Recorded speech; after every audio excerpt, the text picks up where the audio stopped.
So in exchange for tapping into the 1.7 trillion dollar buying power of African Americans, you ask, what do African Americans want seriously? Nothing can be accomplished without no leverage. Okay, well let me explain something to you.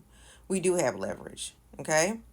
According to these stats, okay? Leverage exists because Africa, via the African Union or individual nations, increasingly needs access to capital, expertise, and global markets. In Black America, we hold all three. Why Black America has leverage? $1.7 trillion buying power. That's leverage. That's not just consumer cash, it's massive investment potential that rivals or exceeds the GDP of nearly every single African country. If even 5%, which is 85 billion, were pooled toward Africa focused investments, it would eclipse most foreign direct investment flows to the continent from nations like the UK or France. Cultural capital. Okay, Black Americans are arguably the most globally influential Black cultural force, from music to media to fashion and tech innovation. This creates an unmatched platform to promote African tourism, launch Afrofusion brands or products, drive global attention toward African development.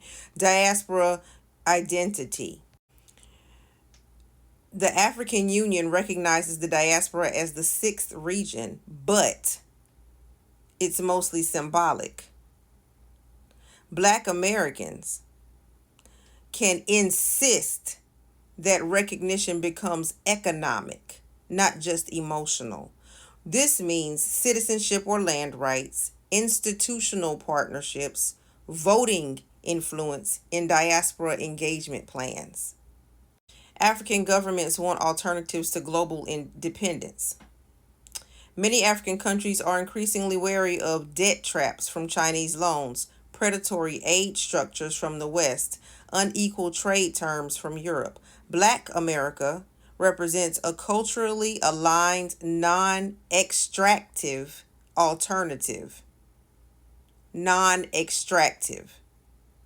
Especially if the relationship is structured as co ownership, not charity. So, what does this all mean? Yes, the leverage is that Africa needs Black American capital, which they've already stated. But more than that, they need diaspora trust, access to U.S. capital markets, culturally aligned partners with patience and purpose, and tech and innovation pipelines. Therefore, Black Americans must insist. Therefore, Black Americans must insist that if we're offering capital, culture, and innovation, in return, Africa should offer land, dual citizenship, and equity.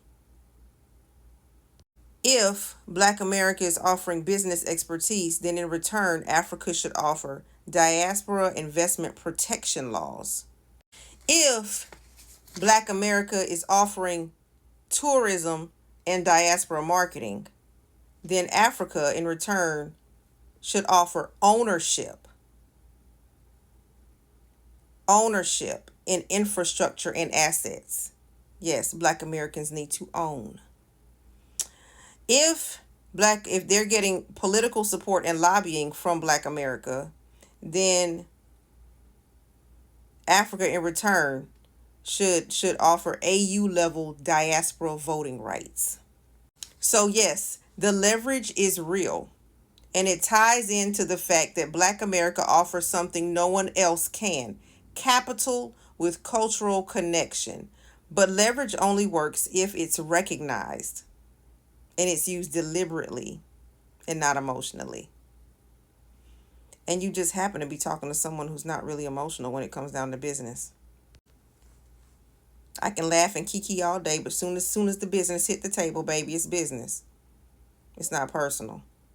Therefore, Black America must organize the wealth that we have into institutions, funds, and demands. And we can't just be sending scattered dollars or visits. We will share. If we have to get our money tapped into, we will share in the ownership of Africa's rise. You're welcome. Now, that's just me. Okay? That's just me. Okay? I don't work for anyone. I run my own stuff. Okay? So that's just how I am. All right? So if you want something from me, and I'm considering myself Black America, then I need to get what the flip I want, or it's not a deal.